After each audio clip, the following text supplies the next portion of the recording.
Soft rain falls over the main street of a small American town. The droplets ripple gently in the puddles on the asphalt, reflecting the warm, steady glow of the streetlights. Each reflection shimmers in a gentle and constant rhythm, filling the night with a quiet, calming presence. The shops are closed, their windows dark, but the soft light from nearby homes creates a settled, familiar, and secure space. A parked car rests quietly on the curb, its wet roof mirroring the streetlights again, unchanged and steady, as if the street itself is breathing softly with the rain. Along the sidewalk, everything remains empty, yet nothing feels abandoned. Every detail, the water running along the curbs, the light breeze through the trees, the reflections on the wet pavement, creates a quiet, calm, and comforting atmosphere, without demanding attention or reaction. The sound of rain fills the night in a continuous, even rhythm.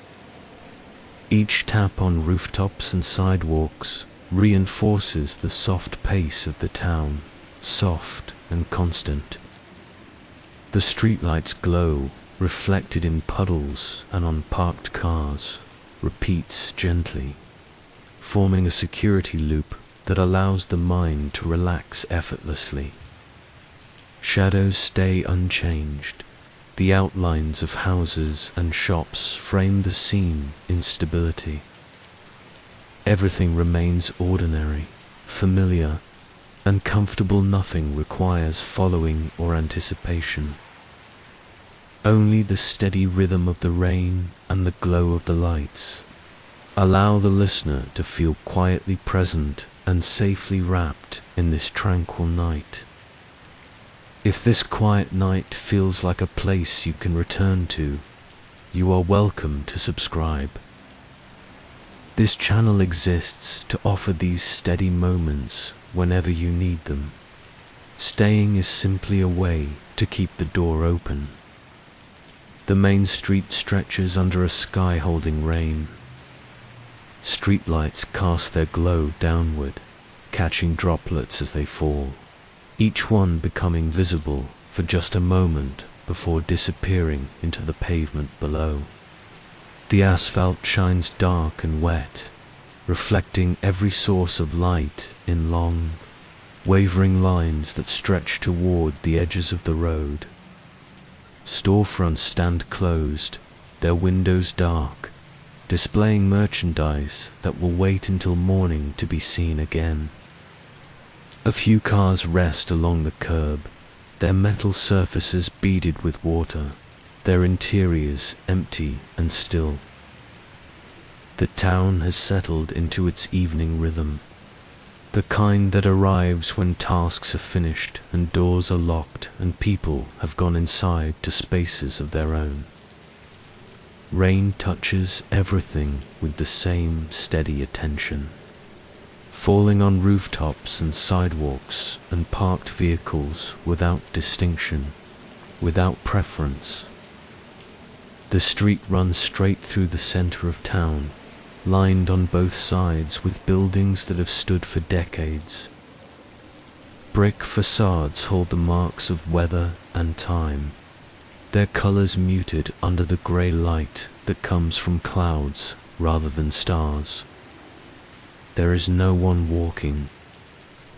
There is no movement except the rain and the occasional shift of light as a signal changes blocks away, turning from red to green for intersections where no cars wait. Above the storefronts, windows glow soft yellow in some places, suggesting rooms where people have settled for the night. Other windows remain dark, their curtains pulled closed or their shades drawn down. The light from the street lamps reaches upward but fades before it touches those higher floors, leaving them to hold their own darkness, their own privacy. The rain makes a sound that is not quite music, but holds rhythm nonetheless.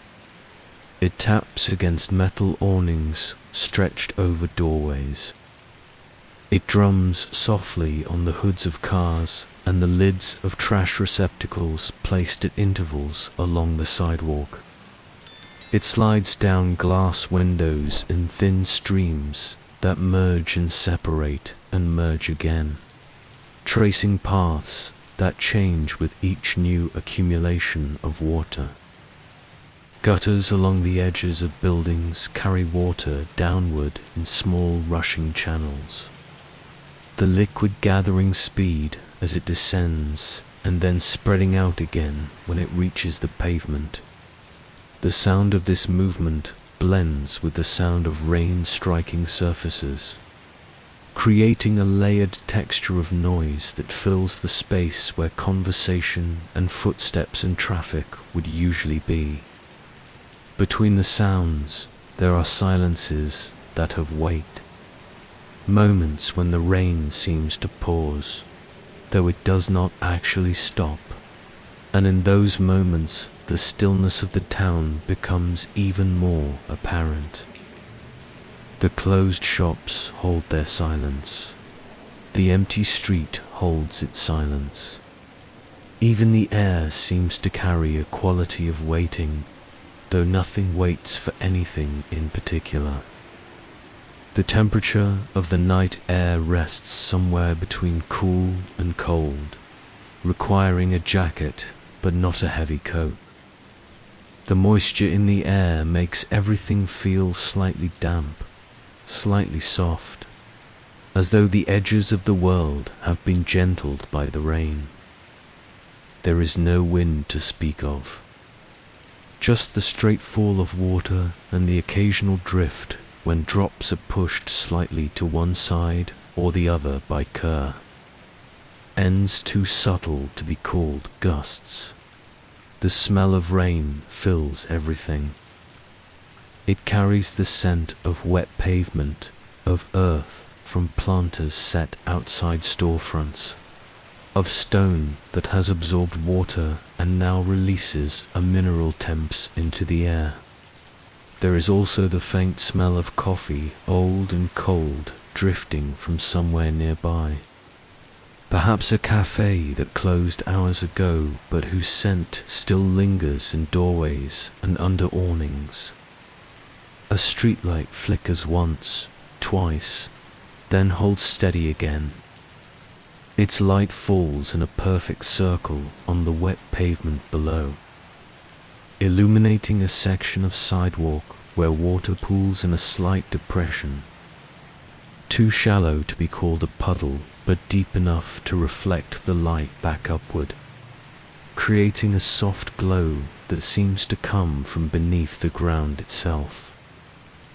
On the corner where the main street meets a smaller side road, a bench sits empty under the shelter of a bus stop.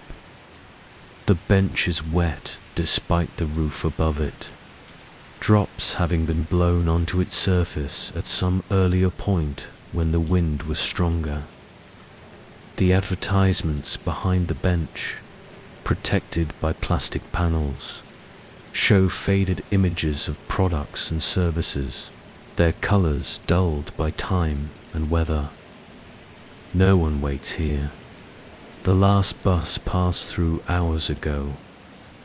Further down the street, a traffic light changes through its sequence, green to yellow to red to green again. It continues this pattern, governing an intersection where no vehicles approach from any direction. The colored lights reflect on the wet pavement, adding patches of green and red to the yellow glow of the street lamps, creating a palette of quiet illumination that shifts and holds and shifts again. The buildings themselves seem to settle lower as the night deepens. Their brick walls appear more solid, more permanent, as though they have been here forever and will remain long after this particular night has passed.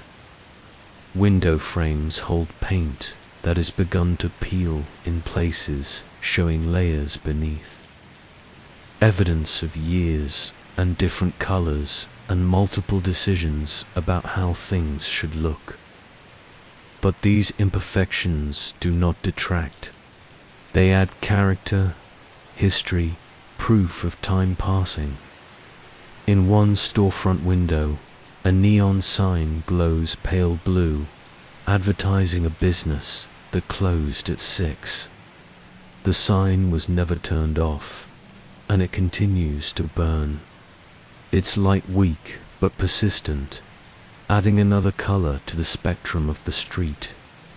The blue reflects in the water on the pavement, creating a line of color that wavers when drops fall into it, disturbing the surface. The side streets that branch off from the main road lead into residential areas. Their narrower lanes lined with houses instead of shops. Trees grow at intervals along these streets, their branches bare of leaves now, reaching upward in patterns that look like dark lace against the lighter gray of the sky. Rain drips from these branches, creating secondary rhythms beneath the main sound of precipitation, small plinking noises as water falls from wood to pavement. Streetlights along the residential roads are spaced further apart than those downtown, leaving stretches of deeper shadow between pools of illumination. The houses themselves show varying states of wakefulness. Some have lights on in front rooms, visible through curtains that glow warm orange or yellow. Others sit completely dark, their residents already asleep or away or simply choosing to live in darkness for the evening. One house, painted white with green shutters, has a porch light burning above its front door. The light is strong enough to illuminate the porch itself, showing a welcome mat, a pair of boots set neatly to one side, and a rocking chair that sits motionless despite the rain that falls just beyond the shelter of the porch roof. The chair faces outward toward the street, as though someone might sit there on different evenings to watch the world go by. Tonight it waits empty. The rain continues its work, washing dust from surfaces, filling small cracks in pavement with temporary streams, soaking into the earth beneath grass and gardens. It performs this task without drama, without announcement, simply falling as rain falls, obeying the basic physics of water and gravity and atmosphere. There is something deeply ordinary about it, and in that ordinariness, something deeply settling. A cat moves beneath a parked car, visible only as a dark shape against a darker shadow. It pauses there, sheltering from the rain, watching the street with eyes that reflect light when they catch it. The cat seems in no hurry to go anywhere. It sits patient and still, content to wait until the rain stops or until it decides that wherever it needs to go is worth getting wet to reach. The main street continues in both directions, eventually leading out of town toward other places, other communities, stretches of road that cut through open country. But here, in this section, it belongs entirely to the town, marked by the buildings that line it and the history those buildings represent. Hardware stores and diners and small offices and shops selling goods that people need or want or sometimes just purchase out of habit. Above one doorway, an old metal sign creaks slightly as weight shifts within it, though there is hardly any wind to cause such movement. The creak is soft, almost musical, fitting into the overall soundscape of the night as naturally as the rain itself. The sign advertises a business that may or may not still operate from that location. The paint has faded enough that the words are difficult to read in the dim light. Water runs along the curb in a steady stream, following the slope of the street downward towards storm drains placed at regular intervals. The drains accept the water without resistance, their grates dark and slick, their openings leading down into systems below the street where water will travel through pipes toward eventual release into larger bodies somewhere beyond the town limits. The pavement itself shows its age. Cracks run through it in irregular patterns, some filled with tar that has hardened and others left empty to accept whatever water or debris might settle there. Small stones caught in these cracks create texture, points of slight roughness in an otherwise smooth surface. Tire marks from countless vehicles show as faint darker lines, patterns that overlap and intersect, evidence of movement now absent.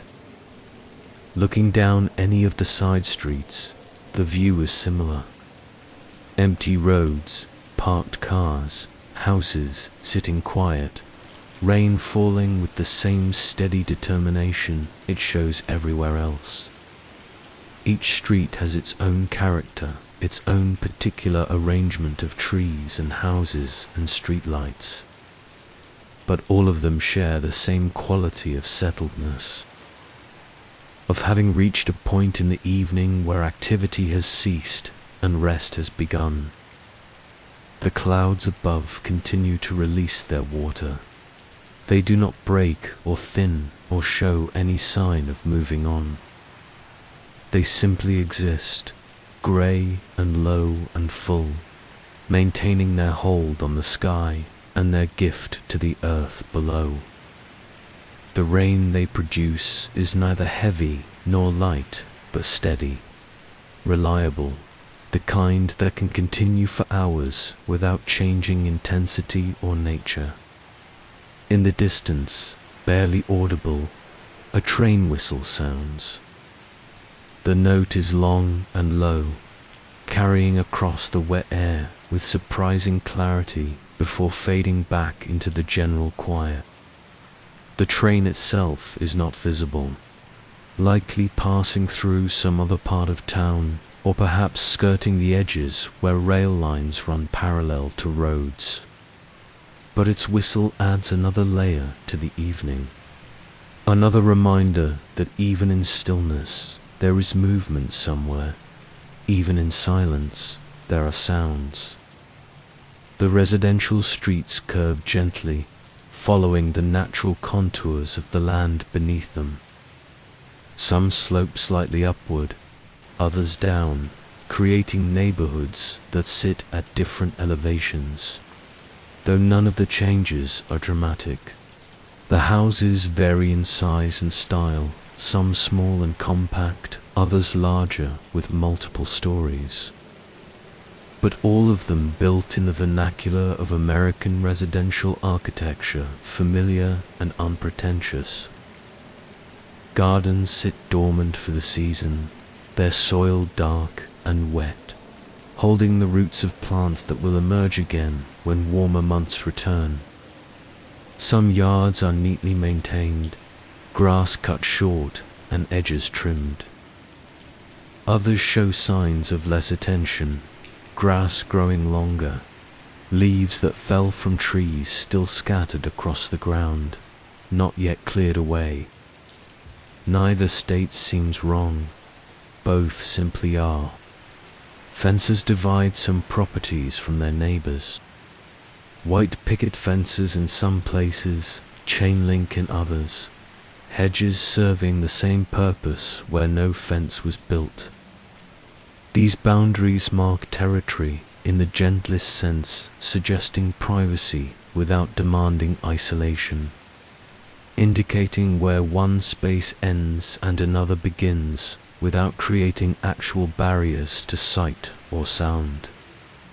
A streetlight near the end of one residential block has burned out completely, leaving that section of road in deeper darkness than its surroundings. The houses nearby seem to withdraw slightly, their details harder to make out, their presence suggested more than fully revealed. The darkness is not threatening. It is simply darkness, the natural state of night when artificial light is removed. The condition under which the world rested for millennia before electricity changed how humans experience evening. Back on the main street, a police car drives slowly past, its headlights cutting through the rain, its tires making a soft hissing sound on the wet pavement. The officer inside does not stop, does not seem to be looking for anything in particular, simply making a routine patrol through quiet streets, ensuring through presence that nothing requires attention. The car's taillights glow red as it continues down the street, eventually turning at an intersection and disappearing from view. The rain shows no sign of stopping. It has fallen for hours already and seems prepared to fall for hours more. There is a kind of commitment to it, a steadiness that suggests it will continue until some atmospheric condition changes. Some shift in pressure or temperature or moisture content that will finally drain these clouds and allow them to move on. Until then, it falls. The emptiness of the streets does not feel lonely. It feels appropriate. This is not a time for crowds or conversation or activity. This is a time for rain and quiet and the natural rhythm of a town at rest. Anyone who needs to be somewhere has already arrived. Anyone who needed to finish something has finished it or decided to leave it for tomorrow. The night belongs to those who are inside and to the rain that falls on everything outside. Water drips from awnings in regular intervals, each drop falling from the same spot, creating a rhythm as predictable as a metronome. The sound of these drops joins with all the other sounds of the rain, creating a composition that has no composer. No intention, just the natural result of water and surfaces and gravity working together. The storefronts along the main street reveal their contents to anyone who might look, though no one does. Window displays show clothing, books, tools, food, all the ordinary items that fill ordinary lives. These objects sit motionless behind glass, waiting for the time when doors will open and people will enter and the daily exchange of commerce will resume. For now, they simply exist, inventory taking rest along with everything else. Street signs at intersections show names of roads and directions to other parts of town. Their green metal surfaces shine under streetlights. Letters and numbers rendered in reflective white paint that glows when light hits it. The signs serve their function whether anyone needs their guidance or not standing at their posts, offering information to empty streets, maintaining their presence as markers and guides. The temperature remains constant. That same cool dampness that requires layers but does not demand them. That suggests comfort might be found but does not insist upon it. The air feels heavy with moisture, thick in a way that makes breathing feel more conscious, though not difficult. Everything the air touches becomes slightly damp, from skin to clothing to the surfaces of buildings and cars. Time passes without marking itself loudly. Minutes accumulate into longer stretches without announcement, without fanfare. The rain continues. The streets remain empty. The streetlights burn. These conditions hold, creating a present moment that extends in both directions, backward into the evening that has already passed and forward into the night that continues to unfold. Another side street branches off, this one leading uphill slightly, lined with houses that sit further back from the road than those on flatter ground. The elevation provides these homes with views of the town below, though at night and through rain. Those views are reduced to lights and shadows, patterns of illumination that suggest the layout of streets and buildings without revealing details.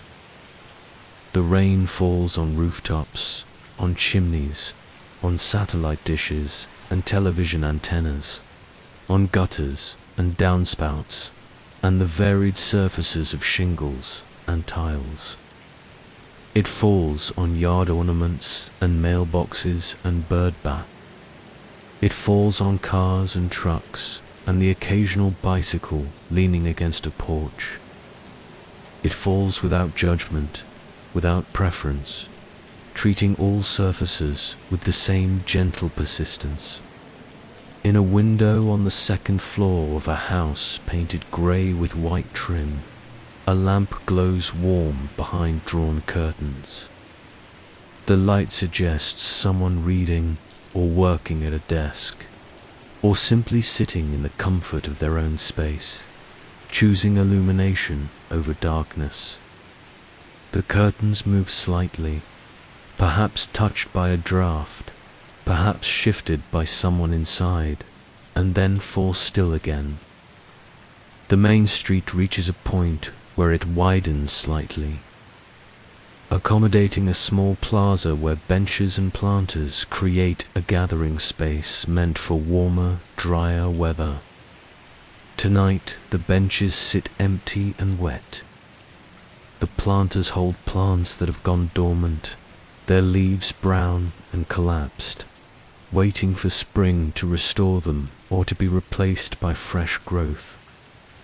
The plaza serves no purpose now except to exist, maintaining its presence as a feature of the town, holding space for future use. Beyond the plaza, the main street begins to narrow again, continuing its path through town. More shops line both sides, their character similar to those already passed, their windows dark, their doors locked. Some businesses have been here for generations, their names painted in old-fashioned lettering above doorways, their interiors holding decades of accumulated character. Others are newer, their signage modern, their storefronts designed according to more recent aesthetic preferences. But tonight, in darkness and rain, these differences fade, and all shops become simply closed spaces, containers of commerce waiting for daylight. A newspaper box stands on the corner, its plastic cover beaded with rain. Last week's edition, still visible through the moisture-blurred transparency. The papers inside have probably been there for days, unclaimed, their news already old, their headlines no longer urgent.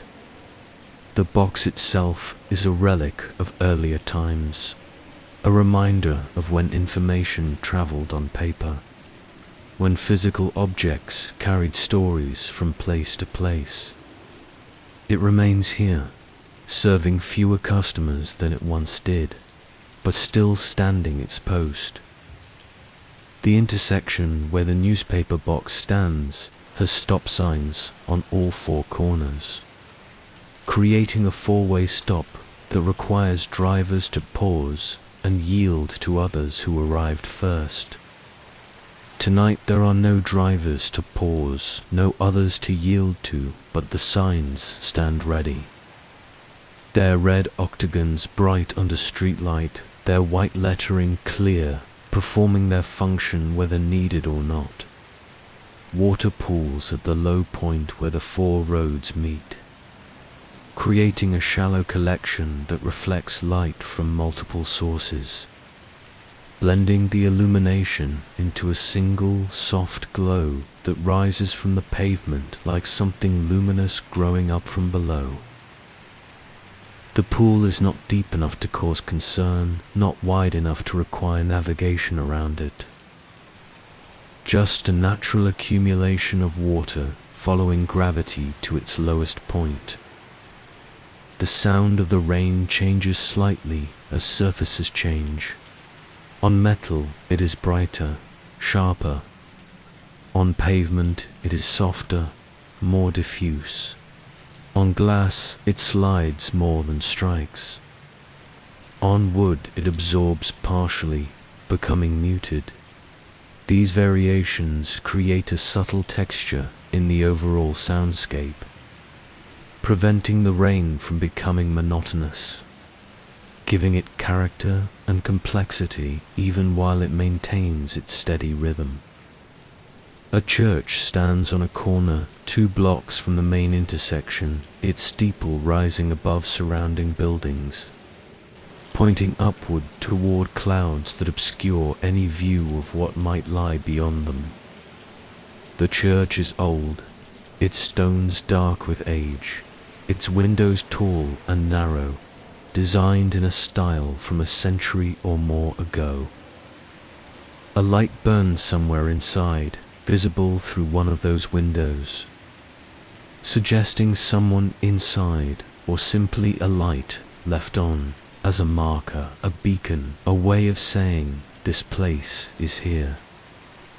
Even in darkness, even when no services are scheduled, the residential streets continue to branch off from the main road, creating a network that connects all parts of town, allowing movement from any point to any other point. Though tonight there is no movement to speak of, the streets simply exist, their pavement holding the marks of countless journeys taken on other days, their surfaces ready to accept more journeys when morning comes and rain stops and people emerge again. In the distance, so far away that it might be imagination, thunder rumbles. The sound is deep and low, felt as much as heard, a reminder that the rain falling here is part of something larger. A weather system stretching across miles, affecting multiple towns, multiple communities, all connected by the same atmospheric conditions that produce precipitation and wind and changes in pressure. The thunder does not grow closer. It remains distant, receding perhaps, or simply maintaining its position far enough away that it poses no threat, creates no concern. It is simply there, part of the night, adding depth to the experience of standing or sitting or lying down while rain falls and streets remain empty, and the two, when holds its collective breath in sleep. More houses pass by in succession, each with its own character, its own combination of materials and colors and architectural choices. Some have porches with columns, others have bay windows that protrude from flat facades. Some show additions built on at later dates, their construction not quite matching the original structure. Others remain intact as they were first built, unchanged for decades, testament to original craftsmanship and the durability of materials chosen by builders long since gone. The rain begins to feel eternal, as though it has always been falling and always will be, as though this is simply the natural state of the world and any memory of dry weather is illusion or dream. The persistence of it creates a kind of hypnotic effect, the steady sound and sight and smell of it overwhelming other sensory input, becoming the dominant reality, the primary experience, the thing that defines this particular span of time. And yet, despite this persistence, despite the hours it has already fallen and the hours it shows every sign of continuing to fall, there is nothing oppressive about it. The rain does not threaten. It does not demand. It simply performs its function, watering the earth, washing surfaces, filling reservoirs and aquifers, and all the places where water is stored for future use.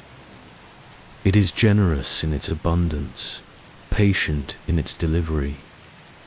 The main street begins to show signs of ending, or at least of leaving the densest part of town. Shops become less frequent. Spaces between buildings grow wider. Front yards appear where storefronts once lined the street directly. The transition is gradual, not marked by any clear boundary, just a slow shift from commercial to residential to something that might eventually become rural if the street continued far enough. But here, still within what counts as town, houses continue. They sit further back from the road now, with longer driveways and larger lots, giving each residence more space, more privacy, more distance from neighbors. Trees grow larger here to there, trunks thicker, their branches spreading wider, suggesting they were planted long ago when this area was first developed. When someone decided to create homes here and thought to include trees as part of the landscape. The rain falls on these trees, running down their bark in dark streams, dripping from branches that no longer hold leaves, soaking into the ground around their roots. The trees accept this water as they have accepted countless rains before drawing it into their systems, storing it, preparing for the season when growth will resume and leaves will emerge and the work of photosynthesis will begin again. A streetlight here has a different design than those downtown, older perhaps, or simply chosen from a different catalogue when this section of road received its infrastructure. The light it produces is similar, though that same yellow glow that falls in a circle, illuminating the area immediately below while leaving surrounding spaces in gentler darkness. The pavement here shows fewer repairs than the main street downtown. It is newer perhaps, or less traveled, requiring less maintenance. The surface is smoother, the lines marking lanes more visible. The overall condition suggesting less wear, less use, less time since original installation. Water runs along the side of this road to following the same principles of gravity and slope seeking the lowest path, gathering in volume as it collects contributions from each additional length of pavement. Eventually it will find a drain or a ditch or some other system designed to collect and redirect it. But for now, it simply flows clear and constant, carrying small bits of debris, leaves and twigs and pieces of litter, moving them along its path. The houses here show lights in some windows, darkness in others, the same random pattern of human habitation seen throughout town. There is no way to know from outside what happens inside, what lives are being lived, what thoughts are being thought. What dreams are being dreamed by those already asleep? The houses keep their secrets, their windows revealing only the presence or absence of light, offering no deeper information. A driveway curves up toward a house set back from the road, its gravel surface showing dark, wet patches where puddles have formed in slight depressions. A car sits parked at the end of the drive, its windows fogged slightly from temperature differential, its body wearing a coating of water that catches and reflects any nearby light. The car looks settled, as though it has been there for hours and will remain for hours more, as though wherever it went today, that journey is complete, its work done until morning requires movement again. The road continues its gentle curve, following the landscape, adapting to terrain rather than forcing terrain to adapt to it. This creates a path that feels natural, organic, as though it emerged from the land itself rather than being imposed upon it. The curves are gradual, requiring no dramatic steering adjustments, just small corrections to follow the road as it winds. And now, almost imperceptibly, the street begins to lead back toward the center of town. The houses grow closer together again. Front yards become smaller. The commercial district approaches once more, announced by the reappearance of streetlights at closer intervals, by the return of sidewalks along both edges of the road, by the first storefront windows appearing where residential yards had been. The rain continues its work, unchanged by the circuit completed, unaware that this street has returned to where it began. The drops fall with the same commitment they showed an hour ago, 2 hours ago, however long it has been since evening darkened into night and rain began. They strike the same pavement, the same awnings, the same parked cars, creating the same sounds, the same reflections, the same sensory experience they created before. The main street appears again, that central axis through town, lined with its shops and offices and all the infrastructure of small town commerce. The same streetlights burn, the same windows glow in upper floors. The same traffic light cycles through its sequence at the main intersection. Nothing has changed. Nothing has moved. And in this absolute consistency, in this complete predictability, there is something profoundly settling. The town has held its form. The rain has continued its rhythm. The night has maintained its character. Everything that was before remains unchanged, reliable, steady. The street stretches forward and back, reaching toward edges that cannot be seen from here, connecting all parts of town in its network of pavement and curb and marked lanes. It serves as artery and route and gathering place, though tonight it gathers nothing, serves only as itself, as infrastructure waiting for use, as surface accepting rain, and the rain falls on rooftops and pavement and glass and metal and stone and wood and earth, on everything the town contains and everything that surrounds it. The rain falls without end in sight, without promise of clearing, without agenda beyond the simple physical act of falling. The empty streets hold their emptiness. The closed shops hold their darkness. The distant houses hold their sleeping residents. And the rain holds everything in its steady persistence, its gentle constancy, its deep and fundamental patience. And so the night continues, measured not in minutes or hours, but in the accumulation of drops, in the subtle deepening of puddles, in the ongoing sound of water meeting surface. The night continues, holding everything within it, asking nothing, offering only the simple gift of its presence, its continuity, its reliable and unchanging nature.